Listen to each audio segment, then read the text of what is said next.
সকলের ডায়েট একরকম নয়। ব্যক্তি, বয়স, লিঙ্গ ভেদে ডায়েট চার্ট ভিন্ন রকমের হওয়া উচিত। আজকের এই ভিডিওতে আমরা আলোচনা করব কিভাবে ডায়েট শুরু করবেন। ভিডিওটি শুরু করার আগে আমাদের চ্যানেলটি যদি সাবস্ক্রাইব না করে থাকেন তাহলে অবশ্যই সাবস্ক্রাইব করে পাশে থাকা বেল আইকনটি প্রেস করে রাখুন পরবর্তী ভিডিওর নোটিফিকেশন পাওয়ার জন্য। তো চলুন শুরু করা যাক। ডায়েট করার সময় যদি সঠিক নিয়ম মেনে চলা না হয় তাহলে হতে পারে নানা ধরনের সমস্যা, যেমন শরীর দুর্বল লাগা, মাথা ঘোরা, শরীর কাঁপতে থাকা, মানসিক বিষণ্ণতা, হাতে ও পায়ে ব্যথা, গিরা বা জয়েন্টে ব্যথা, মেজাজ খারাপ থাকা, রক্তে গ্লুকোজের পরিমাণ বেড়ে বা কমে যাওয়া। এই সমস্যা থেকে বাঁচতে হলে অবশ্যই জেনে বুঝে ডায়েট শুরু করা উচিত।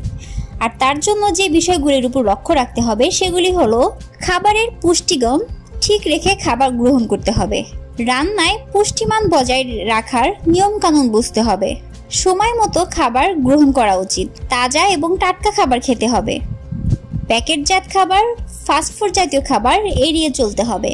অনেকে ডায়েটের জন্য সকালের খাবার এড়িয়ে চলেন, যা মোটেও উচিত নয়। সকালের খাবার অবশ্যই তাড়াতাড়ি খেয়ে ফেলতে হবে, ঠিক তেমনইভাবে রাতের খাবারও যতটা সম্ভব তাড়াতাড়ি সেরে ফেলতে হবে।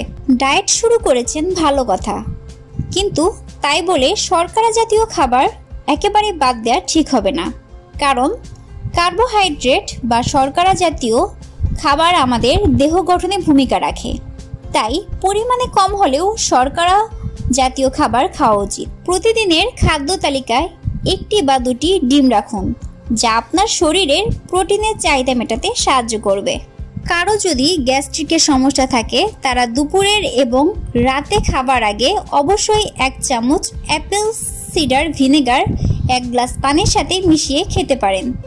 এতে আপনার গ্যাসের সমস্যা হবে না এবং এটি সহজেই চর্বি কাটাতে সাহায্য করবে। শাক, সবজি, মাছ, মাংস অবশ্যই সয়াবিন তেলের রান্নার পরিবর্তে এক্সট্রা ভার্জিন অলিভ অয়েল দিয়ে রান্না করবেন। সবজি যতটুকু সম্ভব কম সেদ্ধ করবেন, এতে সবজির গুণগত মান বজায় থাকবে। প্রতিদিনের খাদ্য তালিকায় ফল রাখুন, যা শরীরের ভিটামিন সি এবং খনিজ লবণের চাহিদা মেটাবে এবং দীর্ঘ সময় ধরে পেট ভরা রাখবে। যে কোনো প্রকার বাদাম, যেমন চীনা বাদাম, কাজু বাদাম, পেস্তা বাদাম খেতে পারেন, যা ডায়েটের জন্য খুবই উপকারী। চিনি বা মিষ্টি জাতীয় খাবার পরিহার করতে হবে। দুধ চিনি ছাড়া চা বা কফি খেতে পারেন। এছাড়া গ্রিন টি দিনে 2 বেলা খাওয়া যেতে পারে, যা ক্ষুধা কমাতে সাহায্য করবে। এছাড়া সারাদিন প্রচুর পরিমাণে পানি পান করতে হবে। দিনে 6 থেকে 8 ঘন্টা ঘুমাতে হবে। অ্যালকোহল, ধূমপান পরিহার করতে হবে। সঠিকভাবে ওজন, বয়স, উচ্চতা, শারীরিক অবস্থা এসব বিবেচনা করে উপযুক্ত ক্যালোরি মেপে ডায়েট করলে সহজেই ওজন কমানো সম্ভব। ভিডিওটি এই পর্যন্ত। যারা এখন পর্যন্ত এই চ্যানেলটি সাবস্ক্রাইব করেননি চাইলে সাবস্ক্রাইব করে নিতে পারেন। এছাড়া কোনো প্রশ্ন থাকলে কমেন্ট করে জানান। দেখা হবে পরের ভিডিওতে। সবাই ভালো থাকবেন।